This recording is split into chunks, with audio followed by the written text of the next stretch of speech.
Edgar Schein was a professor at MIT's Sloan School of Management, and his greatest contribution to our understanding of organizations is his model of the 3 layers of culture that sit within an organization.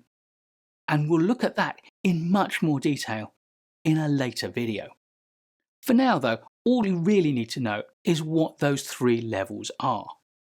The base layer is the underlying beliefs that underpin the organization, the shared assumptions that members of the organization hold. In the middle layer, you find the values that people within the organization hold and work to. And at the top layer are the artifacts that we can easily see and experience.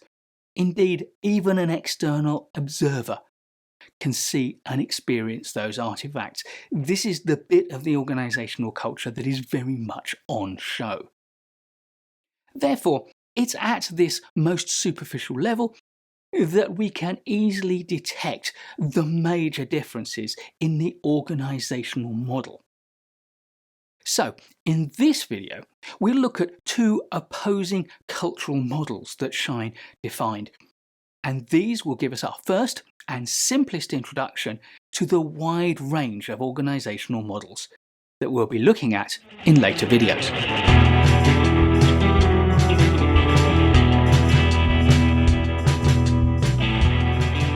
The 2 models that Schein defined are both simple to understand and easy to recognize, and they will be familiar to most people. Because of that, the many more detailed models that we'll look at in later videos are really just elaborations, variations, amplifications of these 2 base models. Schein discussed these 2 models in a 1984 article in the Sloan Management Review. The article was called Coming to a New Awareness of Organizational Culture, and he labelled these 2 models as the individual freedom ethic and the authority ethic. And with those simple labels, we immediately understand what the big differences are about. In the individual freedom ethic, ideas come primarily from the individual, and each person is responsible for their own actions and for motivating themselves. Individuals within the organisation get at the right answers. They discover the truth by discussing things and fighting things out between themselves, and that's possible because everyone feels comfortable within the organisation, that they are respected and part of some community or family, as Schein described them. In organisations with an individual freedom ethic, therefore, people feel safe to compete with one another, to debate, to discuss, and to argue their point.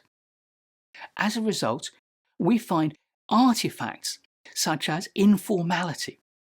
We find open office doors. Indeed, we often find open plan offices where people are comfortable wandering around and starting conversations as the need arises.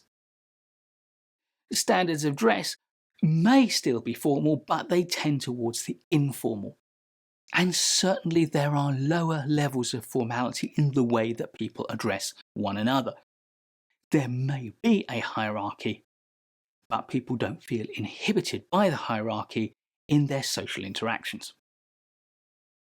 The polar opposite of this culture is one of an authority ethic.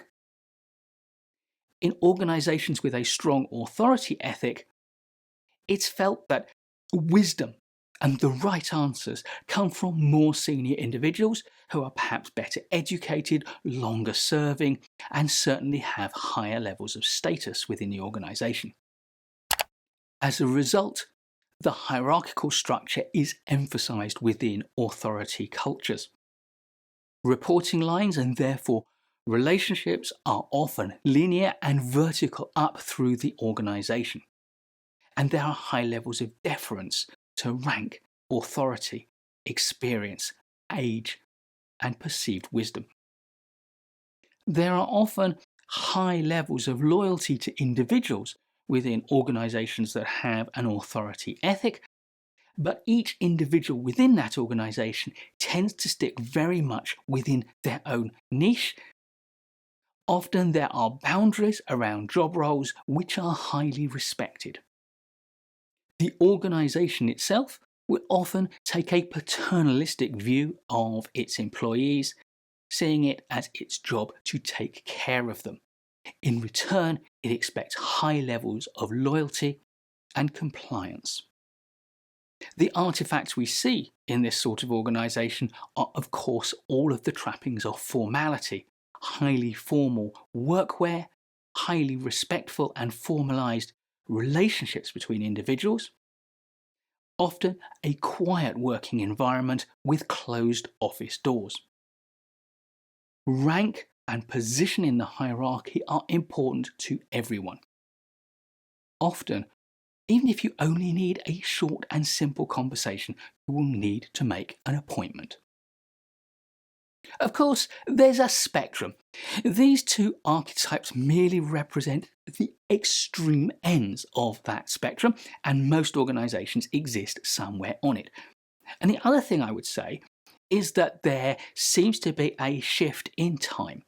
Back at the first half of the 20th century, we would have expected almost every organisation to have something of the authority ethic.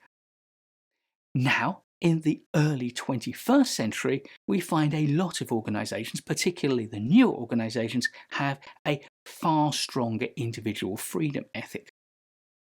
But there's also an important factor of the culture within which the organisation sits, because organisations in some countries will tend towards one extreme, whilst organisations in other countries will tend to the other extreme. And certainly newer startup organisations are almost entirely of an individual freedom ethic. But the important thing to note about these two types of organisational culture and the spectrum of options in the middle is that none is right and none is wrong. What really matters is how well the organisational culture and the model it drives is suited to the needs of the organisation, what it's trying to do, and the culture within which it is trying to do it.